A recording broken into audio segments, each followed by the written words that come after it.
Okay, so before we get started in this course, I wanted to give you some pointers that will carry through to every exercise. And I'll try to address some questions that people commonly have, again, that will carry through the exercise. So, first of all, hand position is a big deal when you're playing bar chords. You want to make sure that your thumb is in a good place on the back of the neck, not up. You don't want your palm up high and your thumb kind of bouncing around. So I'll turn sideways and you can see what I'm describing here. All right, so that's the position on the back. Now when I change chords, you get a little bit of movement, but not much. That's really important. So hand position, this space right here between the palm and the neck is a big deal. On the front, notice how when I bar, I'm not trying to get on the my finger flat. I'm getting on the side and it's at an angle. All right. Now the next thing is people ask, well, which finger should I lead with? Should I try to get the bar in place, get the first finger? I recommend this. Try to get on the tip of, like in this E chord, this E with the G sharp. This is an E note. And I'll point out the note in each chord, in each exercise.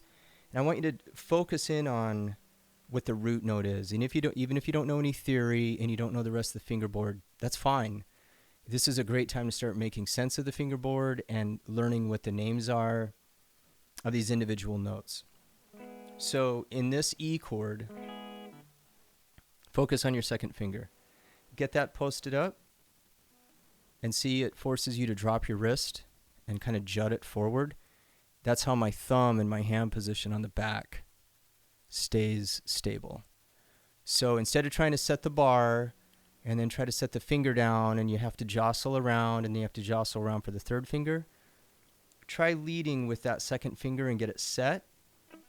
And then the other finger, your first finger is just hanging out, and it's easier to push it down. It just kind of falls down. It's just hanging out there. So this is the E, C sharp minor, A, B. Okay, so that's a big one, is don't try to lead with the first finger. Most people do because it's the strongest finger and they're worried about the bar. Try to get your hand in a position first, a good position, and it'll probably work out on its own. I'm not a big fan of like giving people a bunch of technical stuff to work on because it just gives your mind too much to think about. So I like to try to simplify things and then go from there. So hand position, palm, thumb. We'll focus on where the root notes are. And then the other thing is these chords are movable. So you can move them up and down the neck. The shapes stay the same. You're just playing a different name of the chord, or you might be in a different key. So knowing these shapes are really, really important. And then the last thing, these chord progressions are written this way on purpose, and I chose these keys on purpose. It gives you a chance to start working on your ear training. You start hearing the relationships between the chords, where they move, maybe some common tones.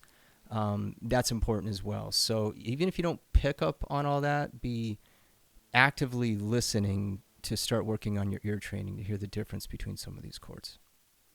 Okay, let's get started.